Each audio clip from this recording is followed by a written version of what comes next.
మీ laptop లేదా ఫోన్లో update notification వచ్చింది. ఏం చేస్తారు?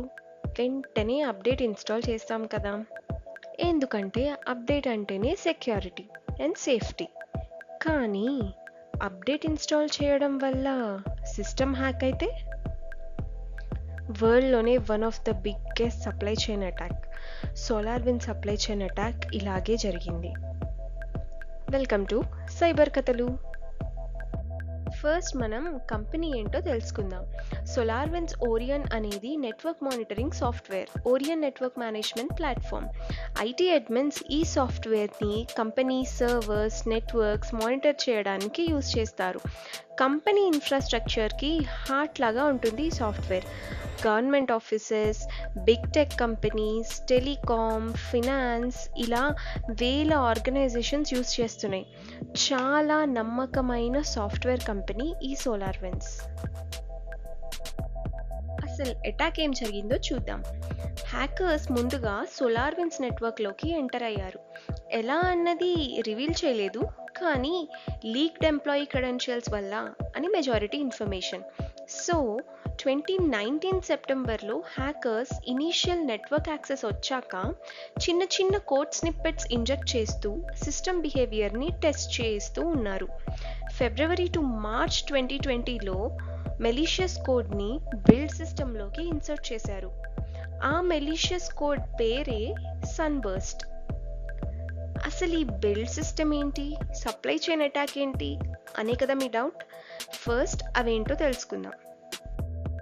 సప్లై చైన్ అటాక్ అంటే టార్గెట్ని డైరెక్ట్గా అటాక్ చేయకోకుండా వాళ్ళు వాడే వేర్వేరు సాఫ్ట్వేర్స్, లైబ్రరీస్, టూల్స్ని అటాక్ చేస్తారు. ఇండైరెక్ట్ అటాక్ అన్నమాట. మీ మనీ పోవాలి అంటే దొంగ మీ ఇంట్లో దొంగతనం చేయాలి అని రూల్ లేదు కదా. మీ సేవింగ్స్ ఉన్న బ్యాంక్లో దొంగతనం చేసినా లేదా హ్యాకింగ్ జరిగినా మీ మనీ పోతాయి కదా. అలా build systems, build environment, build pipeline. ఇదేంటి అంటే డెవలపర్స్ రాసిన కోడ్ అంతా కలిపి సాఫ్ట్వేర్ అప్డేట్ ఆర్ రిలీజ్గా ఇచ్చేదాన్ని బిల్డ్ సిస్టమ్ అంటారు. అంటే అన్నం తినాలి అంటే డైరెక్ట్గా మనం వడ్లు తెచ్చుకొని తినం కదా. వడ్ల నుండి అన్నం దాకా రావడానికి ఒక ప్రాసెస్ ఉంటుంది కదా. అలాగే డెవలపర్స్ రాసిన కోడ్ మీకు సాఫ్ట్వేర్ అప్డేట్ లేదా రిలీజ్ లాగా రావాలి అంటే ఒక ప్రాసెస్ ఉంటుంది.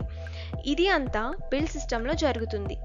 ఏం జరుగుతుంది అంటే code compilation, dependency management, linking, testing, packaging ఇలా మల్టిపుల్ ప్రాసెసెస్ ఉంటాయి. సో ఈ బిల్డ్ సిస్టమ్ని అటాక్ చేసి సన్బర్స్ట్ అనే మెలీషియస్ కోడ్ని ఇన్సర్ట్ చేశారు. ఈ malicious code plus original code కలిపి సాఫ్ట్వేర్ రెడీ అయింది. సోలార్విండ్స్ ఓరియన్ అప్డేట్ రిలీజ్ చేశారు. ఏమైంది? మాల్వేర్ హ్యాకర్స్ డిస్ట్రిబ్యూట్ చేయలేదు, సోలార్విండ్స్ అఫీషియల్ సర్వర్స్ ద్వారా డిస్ట్రిబ్యూట్ అయింది. సోలార్విండ్స్ సైన్ చేసిన డిజిటల్ సిగ్నేచర్తో. అంటే కంపెనీస్ వాళ్ళు నమ్మిన కంపెనీ సాఫ్ట్వేర్ అప్డేట్ని ఇన్స్టాల్ చేశారు. కంపెనీస్ అప్డేట్ ఇన్స్టాల్ చేశాక హ్యాకర్స్ ఆ కంపెనీ నెట్వర్క్ లోపలికి వెళ్ళారు. వెంటనే అటాక్ చేయలేదు. నెలల వరకు సైలెంట్గా అబ్జర్వ్ చేశారు. Emails, internal systems, sensitive data access చేశారు. అంతా నోటీస్ చేస్తూ ఉన్నారు. సైబర్ సెక్యూరిటీ అనలిస్ట్కి కంపెనీస్లో అన్యూజువల్ ట్రాఫిక్ డిటెక్ట్ అయింది. చాలా ఇన్వెస్టిగేషన్ తర్వాత నిజం తెలిసింది. కానీ అప్పటికే నెలలుగా అటాకర్స్ నెట్వర్క్లో ఉన్నారు. చాలా సెన్సిటివ్ కాన్ఫిడెన్షియల్ ఇన్ఫర్మేషన్ యాక్సెస్ చేశారు. Future plans, time lines, code, data ఇలా చాలా. మనం తెలియని ఫైల్స్, యాప్స్, అప్డేట్స్ని అవాయిడ్ చేస్తాం. కానీ తెలిసిన సాఫ్ట్వేర్ అప్డేట్స్ని బ్లైండ్గా ట్రస్ట్ చేస్తాం. Even trusted systems need to be verified. సరే, కానీ ఇంతకీ అప్డేట్స్ చేసుకోవాలా వద్దా అని అంటే తప్పకుండా చేసుకోవాలి. కానీ ఒక్కోసారి ఇలాంటివి కూడా జరుగుతాయి. Cyber world is never safe. Last వరకు ఇంత ఓపిక్గా చూసినందుకు మీకు అటాకర్స్ వాడిన మెలీషియస్ కోడ్ డీటెయిల్స్ చెప్తాను. మెలీషియస్ కోడ్ పేరు సన్బర్స్ట్. ఇది దాదాపు 4000 lines of code. Orion improvement business layer క్లాస్లో దీన్ని ఇంజెక్ట్ చేశారు. రిఫ్రెష్ ఇంటర్నల్ మెథడ్లో ఒక డెడికేటెడ్ థ్రెడ్ వాడారు. సో మెయిన్ ఫంక్షన్కి ప్రాబ్లం రాకుండా ఉంటుంది. ఇంజెక్ట్ అయిన 12 to 14 డేస్ వరకు అసలు అది ఏం చేయదు, సైలెంట్గా ఉంటుంది. ఒక స్కెడ్యూలర్ ఇంప్లిమెంట్ చేశారు కాబట్టి. తర్వాత అటాకర్స్కి సెన్సిటివ్ ఇన్ఫర్మేషన్ పంపిస్తూ ఉంటుంది.